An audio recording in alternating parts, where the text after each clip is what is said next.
Gabriel POV. Adami pala talaga naging kasalanan si Mama sa totoong pamilya ni Ate Kim. Kahit nagalit ako sa kanila, ay wala din ako magagawa. Sila pa rin yung magulang ko. Pero hindi ko sila kukonsintihin. Tutulungan ko sila Ate Kim makamit ang hustisyang hinahanap nila. Naawa ako sa parents si Ate na 24 years na naghintay bago nila nakasama kanilang anak.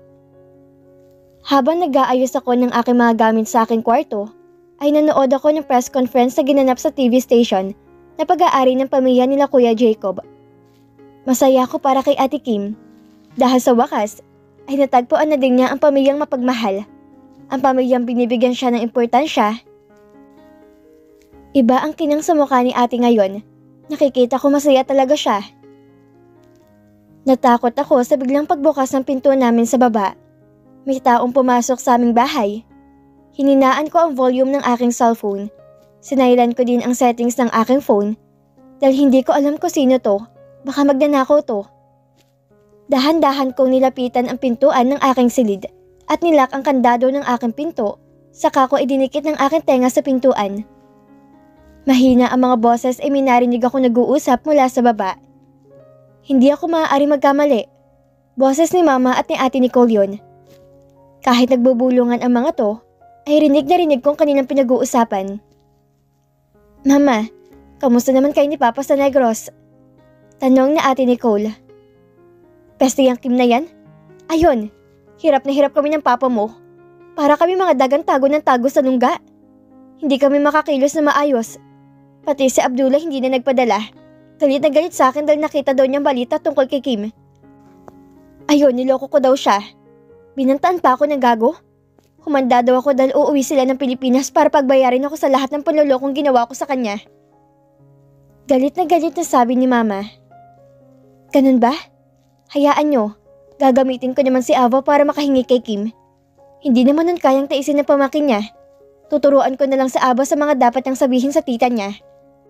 Aba, mahirap na magutuman. Isa pa, naghihirap ako sa trabaho ko ngayon sa opisina dahil kay Ava. Hindi ako makakilos na maayos at minsan, hindi ako nakakapasok. Pagsisinungaling naman niya sabi ni Nicole. Teka ma, may nag-message sa akin. Nasa live coverage daw ngayon sila Kim pati yung nanay ng Hilaw. Panoorin natin? Narinig ko ang lagabag ng kanilang mga paa at naglakad papuntang sala. Binuksan nila ang TV at mahinang-mahina ang volume nito.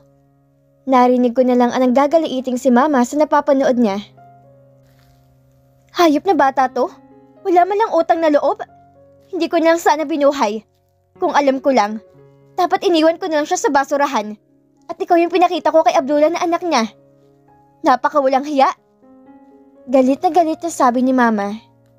Naririnig ko ang pagbabalik-balik ng paglakad nito sa aming sala. Mukhang natatakot to dahil alam niyang pinaghahanap na siya ng mga pulis. Pati ng taong bayan dahil sa 10 million pesos na pabuya. Ang laki naman ng pabuya na ibibigay nila. Sigurado magkakantera pa mga tao para sa halagang yan. Sa buong buhay ko, hindi pa ako nakakakita na ganyang kalaking pera. Ma, anong plano mo ngayon? Paano ka makakabalik ng Negros? Paano si Papa? Baka naman pati sila Tia Pasing ituro din kayo dahil sa reward sa ulo nyo. Nag-aalalang tanong ni Ate Nicole. Teka, nag-iisip ako. Huwag mo ko tarantahin. Huwag mo nang isipin si Tia Pasing, matanda na yon. Hindi na yung nanonood ng TV. Aakyat muna kami ng papa mo sa bundok. Ilang gamit ang dadalhin ko? Magdi-disguise na lang ako. Hindi na yung mahalata sa barko. Mag-iiba na lang ako ng ruta ng daan. Sagot naman ito kay ate. Isa pa yung si Gabriel. Hanggang ngayon hindi pa rin ata umuuwi. Hindi nga ako kinokontak ng gago. Balita ko sa mga tambay dito. Mula daw nung huling kaguluhan dito sa bahay ay hindi na yun bumabalik. Sumama daw kay Kim. Panunulsol na sabi naman ni Ate Nicole. Isa pa yan. Ayun yung tatay niya nag-message sa akin. Hindi daw makakapagbigay na nabalitaan niya daw ang ginawa ko kay Kim.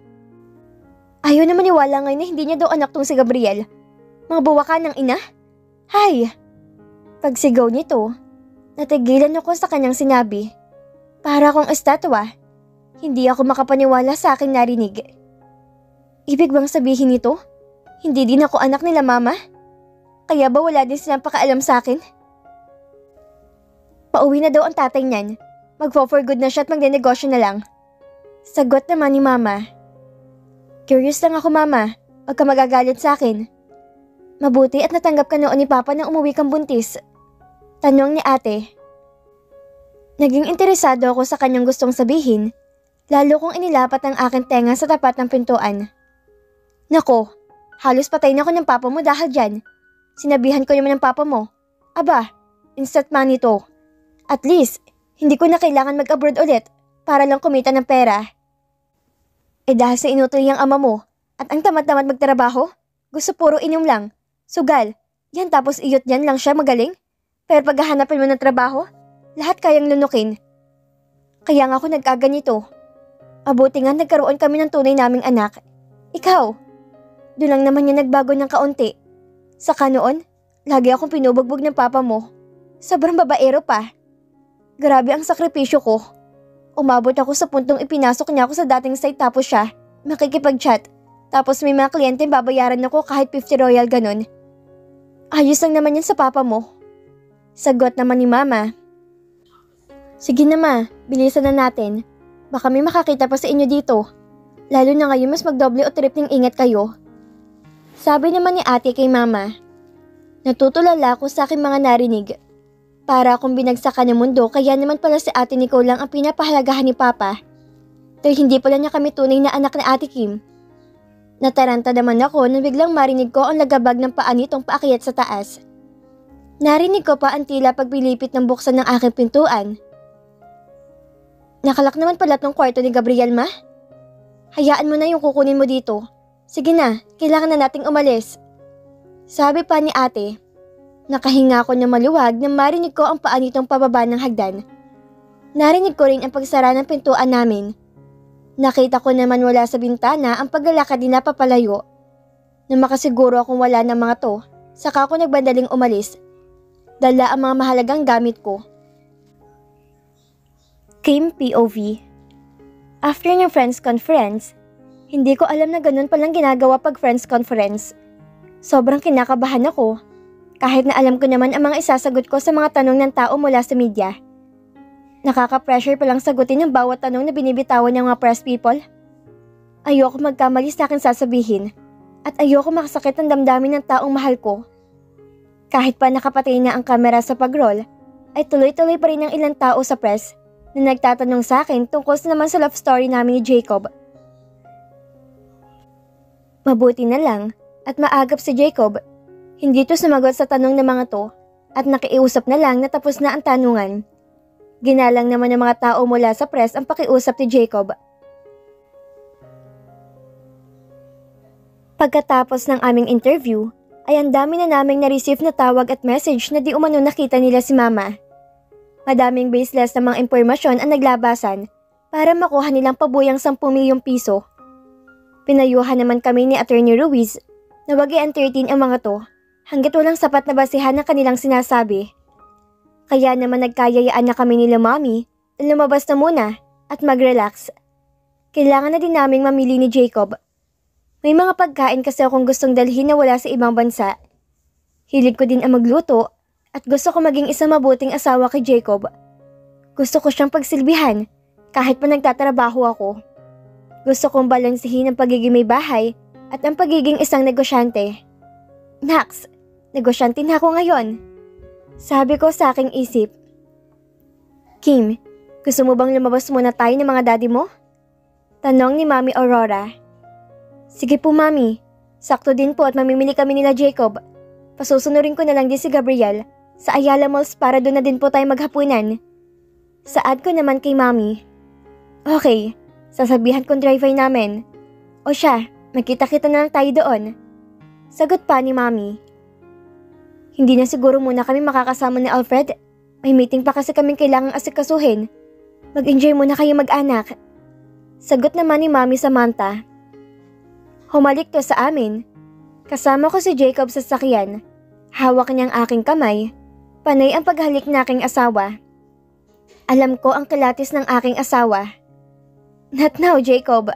Later, when we got home. Papatulan ko ang kakaganyan mo sa akin. Malandi kong initian ng aking asawa. Promise yan, love, ah? Sige, mamaya sa bahay. You look stunning, love. Ang ganda-ganda mo.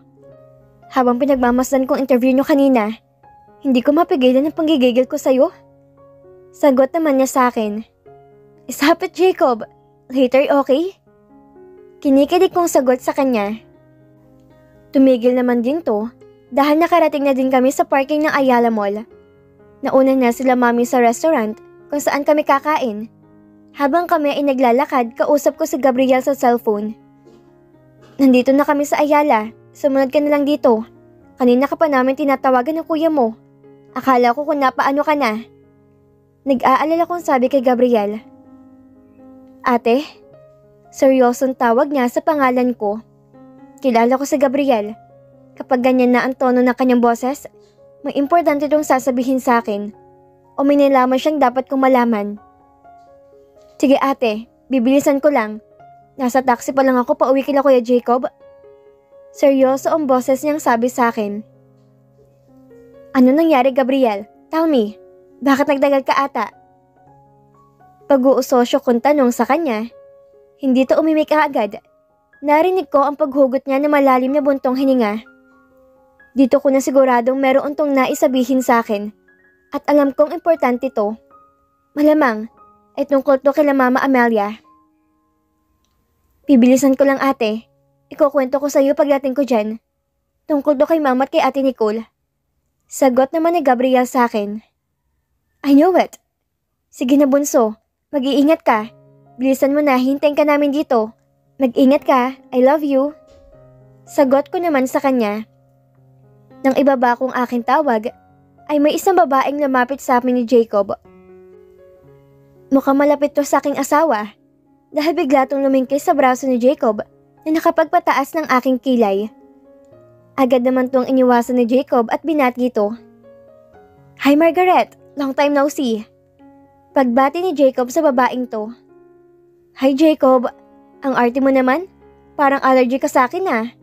Akala mo naman wala tayong pinagsamahan. Malanding sabi nito sa aking asawa.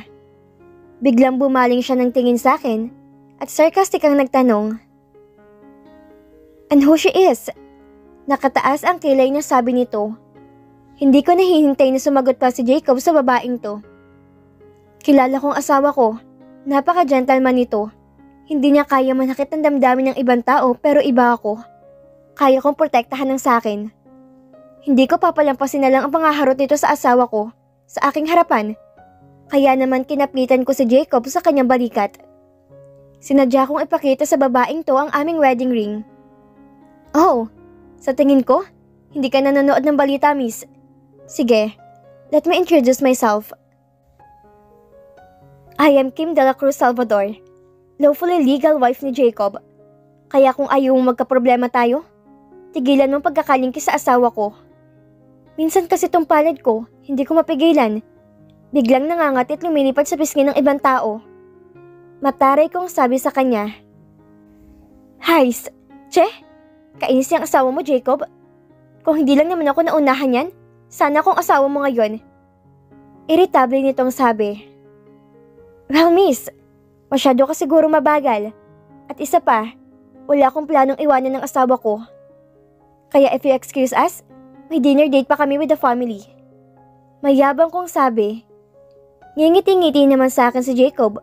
Bumulong pa to sa akin habang naglalakad kami palayo sa babaeng yon. Naiwan naman naming inis na inis tong si Margaret sa kanyang kinatatayuan. Wow love, matapang ka din pala. You make me proud. Naku, nakakatakot ka palang galitin. Hindi talaga ako pwede magkamali. Kung anyong bait mo, kakaiba ka pala magselos. Pangaasar na sabi nito sa akin. Wag kang ano dyan, love. Kinakabahan din ako. Pero sinasabi ko sa'yo, Jacob Salvador, kapag ako niloko mo, may kalalagyan ka sa akin. Sabi ko sa kanya. Biglang naging seryoso ang kanyang muka. And that's the thing that will never happen. Hinding-hindi ko hayaang sumamang loob mo ng dahil lang sa akin. Humalik pa to sa aking noo. Habang magkahawak ang aming kamay, naramdaman kong totoo ang bawat katagang kanyang sinabi. At napatunayan ko din to ng ilang beses. Gabriel POV. Nagmamadali kong inilapag ang aking mga gamit sa kwarto na tinutuluyan ko sa bahay nila Kuya Jacob. Binati ko naman si Manang na makita ko nito. Hindi na ako nag-aksaya ng oras. Tumawag na ako kaagad ng angkas rider para mabilis ako makapunta sa Ayala Mall. Matatagalan kasi ako kung taxi ang kukuhanin ko para maghatid sa akin. Kinakabahan ako.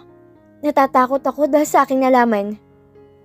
Pumapasok pa rin sa isip ko mga sinabi ni Mama tungkol sa pagkatao ko. Hindi lang pala si Ate Kim may lihim tungkol sa tunay niyang pagkatao. Pati pala ako ay hindi tunay na anak ni Papa. Kaya pala lagi siya nagagalit sa akin. Pati sa graduation ko ay hindi siya uma-attend.